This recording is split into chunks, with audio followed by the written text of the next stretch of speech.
l'accent sur la grosse puissance en renouvelant l'intégralité de sa gamme Grande Culture, soit 20 nouveaux tracteurs qui feront leur apparition au catalogue dès 2011. Tous recevront à l'occasion du passage aux normes Tier 4A un système de dépollution des gaz d'échappement par réduction catalytique sélective, neutralisant grâce à l'injection d'urée de synthèse, ou commercialement nommé AdBlue, les particules et oxydes d'azote contenus dans les gaz d'échappement. Le constructeur américain a par ailleurs revu sa nomenclature et préféré indiquer sa puissance maximale sur les capots de ses nouveaux tracteurs.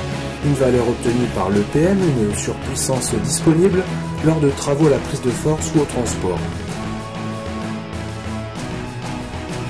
Place au T7 de 125 à 228 chevaux nominaux, soit 270 à 270 chevaux avec surpuissance affichée sur le capot. Les trois petits T7 de 125, 140 et 155 chevaux nominaux ont un empattement plus court que leurs aînés, mais permettent tout de même un choix de pneumatiques de grand diamètre. Avec la généralisation de la transmission continue, le T7 marque l'arrêt de production des T5000, anciennement TVT. Bureau Montgomery, alors consultant en design pour New Holland, l'avait dessiné avant-gardiste en 2002. Le TG et son style novateur, imposant mais unique, remplacé en 2005 par le T8000, laisse aujourd'hui la place à une toute nouvelle génération, le T8. Plus consensuel, le design du best-seller de la marque, le T7000, a fait école et conduit le T8 sur ses traces. L'empattement est allongé pour un meilleur équilibre et pour la première fois, il dispose en option d'un relevage avant intégré de 6 tonnes 3.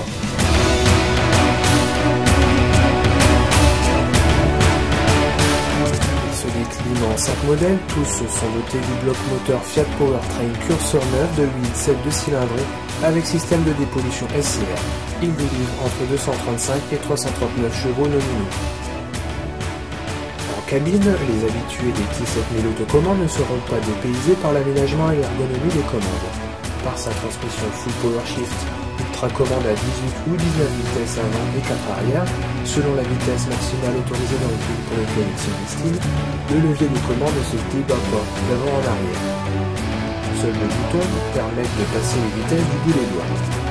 Le GSM est quant à lui un module de passage automatisé des vitesses, agissant selon les réglages définis par l'utilisateur et selon l'utilisation route ou champ. Commun au tracteur New Holland, la couleur Sidewinder 2 est associée à un écran de contrôle tactile IntelliView.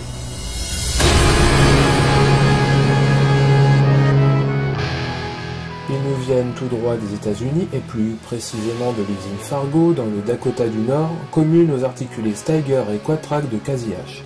Le poids historique et l'expérience acquise depuis près de 60 ans se ressent sur la nouvelle génération de tracteurs articulés T9. On frôle les 700 chevaux avec le plus puissant, bien qu'il soit décliné en version de 354 chevaux.